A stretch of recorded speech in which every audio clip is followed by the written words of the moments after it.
Right, greetings all, hope this finds you well as always. It's now time for a latest update from the machine shop, where we're up to and what we're on with. Right, as per usual, the word of the day is reptofication. And in the latest progress, we have these things. These are the cups into which the piston packings, which are unforgettable, we'll come to those in a minute. These are the cups into which the unforgettable piston packings go into. Now, Repton's piston packings are three-part packings. They're secured with a garter spring, but to hold them on, align them onto the rod and make sure they can't escape, you have these cups into which the packings sit. The packings sit here, the piston rod runs up the middle. Now, you may have seen something that looks a bit like this, except slightly more blackened and with a rather impressive crack in it a couple of weeks ago. Well, this is its replacement. However, whilst we were examining the other parts, Adrian Dennis also discovered that the other two cups in that set, we suspect it's probably been hydraulics at some stage, which is what's caused it. We discovered the other two cups in that set were also cracked. So, at which point I promptly set to and out of ability, particularly fine cast iron supplied by William Lanes. We've made another two of those cups, and so we've got a complete set. The reason there is a difference for this third cup is that this cup has a spigot on the back, and there's a coil spring that locates onto that spigot. The role of that coil spring is to basically put pressure onto the packings and force them together, so that it sort of force the individual sets together, so you can't have steam leakage out from in between the individual sets of packings. So that's another bit done, and they're all ready to go back on. These will end up on the middle engine. Adrian can't we basically cannot connect the crosshead to the connect the piston rod to the crosshead until these are done. So Adrian has actually been waiting on these for a while.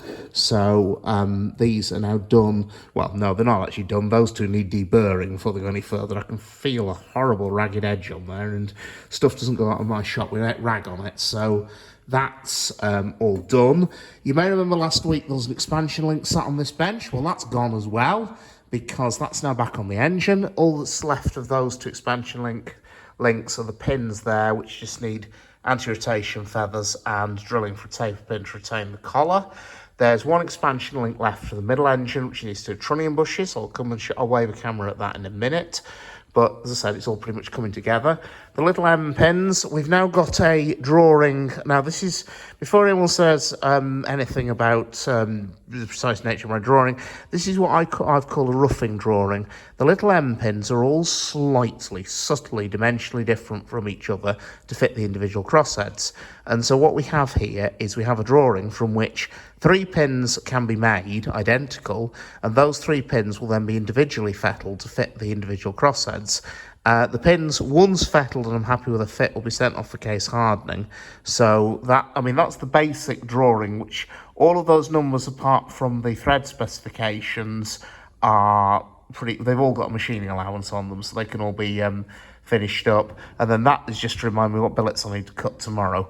The reason I'm getting that organised is because I'm not in at the start of next week, but one of my regular volunteers, the one known as Craig Ossett, is, and this is one of the jobs Craig will be on with, and so I want to have the drawing and material all lined up for him.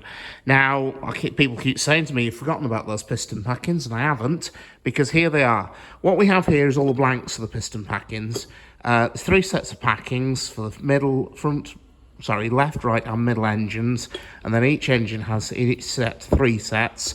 Now, this is where I can show how they actually fit into the cup.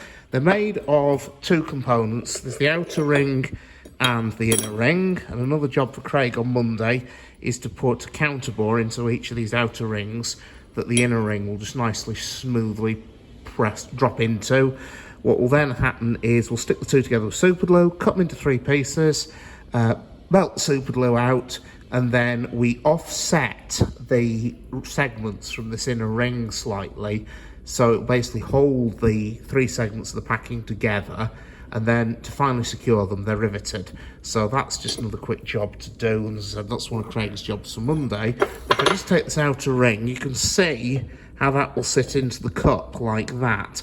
You can see there's a clearance around the edge. That's allowed some space for the garter spring to sit, which will hold the 3 parts together. So that's very definitely pretty much, there's about a day's work in them and they'll be finished. So that's another job that, as I said, is actually lined up for Craig on Monday if he's not got anything better to do, which I suspect he won't. He's a good bloke. He's been off for a couple of weeks. He first of all did his back and then he's had a bank holiday. So, yeah, we're looking forward to getting him back in here. Anyway, we've got some of the motion laid out on the floor here because Mark and Barry Neeson are getting very well on with finishing it off. There's new pins and bushes gone in. Pretty much every bush in this has been renewed and all of the pins because they're all worn. So as we can see, we've got the combination lever there, valve crossheads there, and then other rods, die blocks. That die block would normally run in the expansion link, but that expansion link's now back on the engine. So that's the last expansion link. That's at the middle engine. That's due a bush in the bottom of it, and it's also due 2 new trunnion bushes, which we're going to see in a minute because Mark's been roughing them out to size over the last week. And then there's just the various other odds and sods on the valve crosshead, the other 2 combination levers that are just missing a few bushes, and just some other random odds and sods and all the bits of the piston backings. So if we just amble down here en route, we will stop off to see what Brian's been up to. Brian's currently on with finishing off the gauge frame fittings that are required, new gauge frame fittings that are required for the crane. So there's a sample he's got, which is turning out to be a truly weird size thread because it's slightly bigger than 3/4 of an inch. And then there's one he started, and then there's one he's on with threading in the lathe there. So that's another little job that's carrying on in the background. And then if we come all the way down here, past all the jacks and all the rest of it. Oh, that's another little job that's been doing. Mark Lacey, another of my volunteers, is making a smashing job of sorting out our stockpile of spare twist drills. This has been a disordered mess for longer than I care to think, and Mark's doing a smashing job of digging through it, sorting them into size, and then he's gradually populating that set of drawers there as an index of all spare drills. It's doing a grand job, he is. It's making a real difference to sorting things out. So now through here, first of all, we've got Mark's collection of roughed out bushes. Each of those bushes, each of these billets will yield 2 bushes. They've been turned oversize on the outside diameter and also undersize on the inside diameter, and so they can then be individually machined to suit the individual bush holes. Those are all for combination levers. Those will be a set of trunnion bushes for the middle expansion link, and those are the scrap bushes at the middle expansion link, which Mark's just had to get last basic dimensions and whatnot off, okay? And so then down here, we've finally got the last bits of Repton's motion, where there's the last, pretty much all of these pins have been renewed. They were all pretty much condemned because due to excessive wear. So there's one there. And as I said, Mark and Barry have been well on with this. They're doing a smashing job. And they're also pretty much finished.